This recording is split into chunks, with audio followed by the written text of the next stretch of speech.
Youth Congress വ്യാജ തിരിച്ചറിയൽ card വിഷയത്തിൽ തെരഞ്ഞെടുപ്പ് കമ്മീഷന്റെ പരാതിയിൽ കേസെടുത്ത് പോലീസ്. മ്യൂസിയം പോലീസാണ് കേസെടുത്തത്. തെരഞ്ഞെടുപ്പിൽ വ്യാജ കാർഡ് ഉപയോഗിക്കാൻ സാധ്യതയെന്ന് തെരഞ്ഞെടുപ്പ് കമ്മീഷൻ.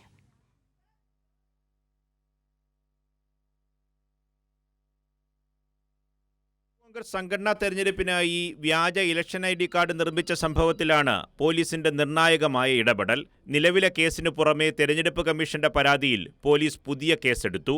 മ്യൂസിയം പോലീസാണ് കേസെടുത്തത്. തിരിച്ചറിയൽ കാർഡ് വ്യാപകമായി തയ്യാറാക്കിയതായാണ് കമ്മീഷന്റെ നിഗമനം. അങ്ങനെയെങ്കിൽ അടുത്ത ലോക്സഭാ തെരഞ്ഞെടുപ്പിൽ വ്യാജ കാർഡ് ഉപയോഗിക്കാൻ സാധ്യതയുണ്ടെന്നും കമ്മീഷൻ വിലയിരുത്തുന്നു.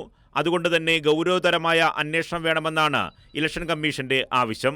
IPC 465, 468, 471 വകുപ്പുകൾ പ്രകാരമാണ് കേസെടുത്തിരിക്കുന്നത്.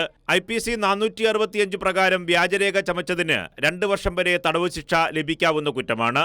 IPC 468 വഞ്ചനയ്ക്കായി വ്യാജരേഖ ചമച്ചതിന് 7 വർഷം തടവും പിഴയും ലഭിക്കാം. IPC 471 ഒരു വ്യാജരേഖ യഥാർത്ഥമായി ഉപയോഗിച്ചുവെന്ന കുറ്റകൃത്യത്തിൽപ്പെടും. സമാനമായ കേസിൽ നേരത്തെ 4 യൂത്ത് കോൺഗ്രസ് നേതാക്കളെ അറസ്റ്റ് ചെയ്ത് കോടതി ജാമ്യത്തിൽ വിട്ടിരുന്നു. കൈരളി ന്യൂസ്, തിരുവനന്തപുരം.